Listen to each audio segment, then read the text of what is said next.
Jadi di video kali ini gue bakal nge-share tentang Cut. Jadi di video kali ini gue bakalan nge-share tentang kamera yang gue gunakan selama ini, yaitu perkenalkan Nikon D5200. Sinematik dulu.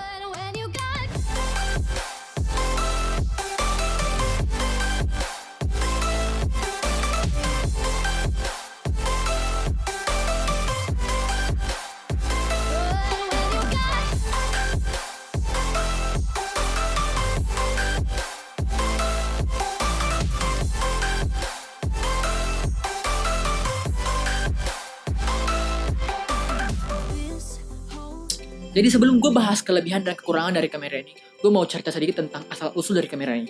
Jadi sebenarnya kamera ini bukan kamera milik gue, tapi kamera ini adalah milik kakak gue yang kebetulan kuliah di kafe dan dibelikan kamera.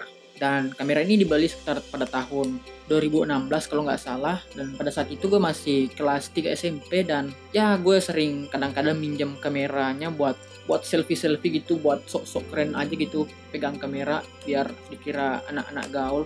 Terus lanjut pas gue SMA, gue makin sering buat minjem ini kamera karena gue sering bawa ini kamera kalau ada kegiatan-kegiatan di sekolah. Dan ya sekedar buat sok-sok aja gitu, biar keren aja gitu, bawa-bawa kamera ke sekolah dikira sama teman gue tuh anak-anak hits gitu. Padahal ya enggak juga sih, karena gue tuh orangnya kalau pakai sesuatu pasti agak barbar gitu makanya lama-kelamaan lensa kamera ini tuh rusak, lensa kitnya. Dan ya kalau di zoom hasilnya jadi blank hitam gitu, entah kenapa gue nggak tahu juga. Dan karena ini bukan kamera gue, jadi gue harus terpaksa gantiin lensanya karena nanti kakak gue marah. Makanya gue mutusin buat beli lensa ini, lensa Yongnuo 35mm. Bisa fokus nggak?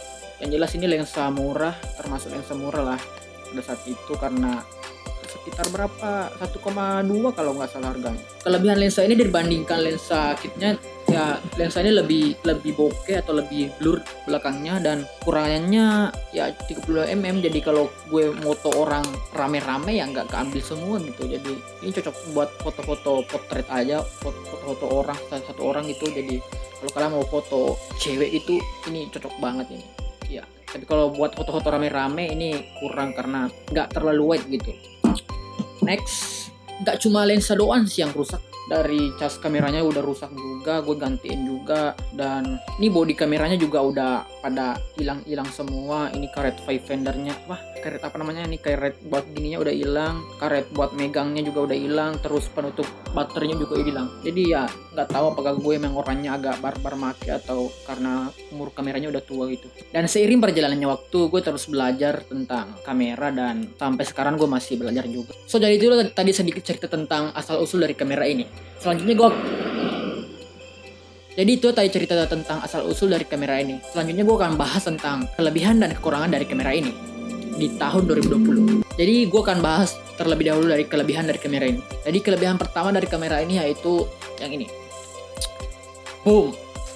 Layarnya bisa di flip, bos. Gila, ini pokoknya fitur yang paling gue suka dari kamera ini karena gue bisa lihat muka gue gitu di video, di foto. Jadi buat gue yang kalau ngerekam video seseorang dan nggak ada orang yang bantu, ini ngebantu banget buat bikin video, bikin vlog, karena gue bisa lihat muka gue di kameranya dan gue bisa atur gitu komposisi dari videonya dan nggak susah buat ngatur kalau layarnya bisa di flip kayak gini. Jadi ini adalah satu kelebihan dari kamera Nikon D5200. Selanjutnya yang kedua, kelebihan dari kamera ini yang kedua adalah punya microphone input. Jadi kita bisa colokin mic kayak gini, gue bisa colokin di kamera ini buat nanti kalau gue bikin vlog jadi bisa bisa suaranya lebih jelas gitu. Dan biasanya kamera-kamera entry level tuh nggak punya mic input dan kamera ini sudah punya.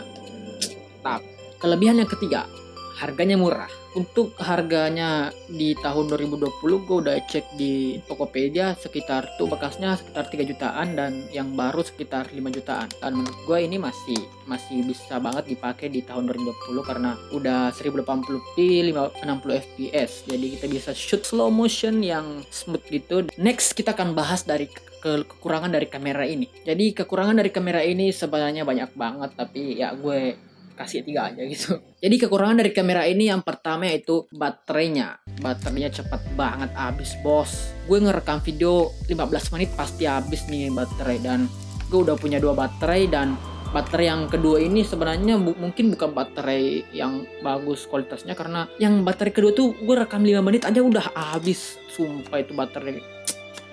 Jadi kalau gue mau merekam video kayak video-video yang cukup lama, mungkin gue bisa tag 2 kali, karena yang pertama gue tag 10 menit, terus gue cas lagi, terus gue tag lagi, ya makan banyak waktu gitu. Makanya kalau kalian mau beli kamera ini, kalian harus beli yang namanya baterai tambahan biar gampang gitu nantinya. Terus selanjutnya kekurangan yang kedua yaitu autofokusnya, Pak. Autofokusnya itu jelek banget. Sumpah kalau kita coba buat video gitu, terus kita pakai autofokus buat fotoing orang, hasilnya akan blur gitu.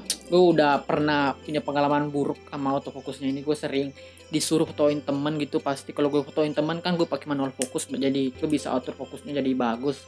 Sedangkan kalau temen gue yang gue suruh foto dia pakai autofokus dan foto gue, ya kalian tahu lah hasilnya gimana.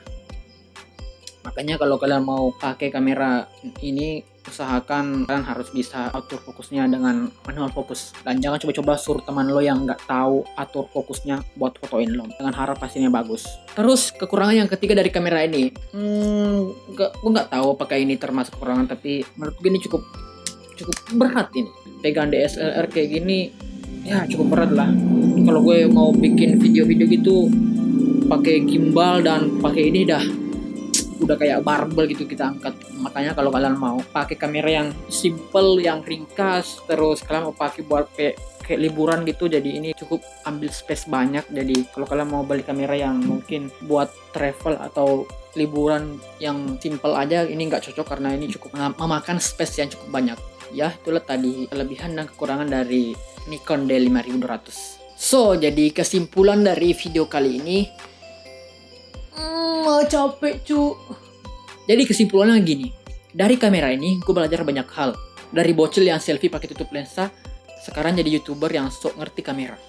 Tapi gue bersyukur banget selama ini bisa diberi kesempatan buat pegang kamera ini, terlepas dari berbagai kekurangannya, karena kamera ini yang memotivasi gue untuk berkarya.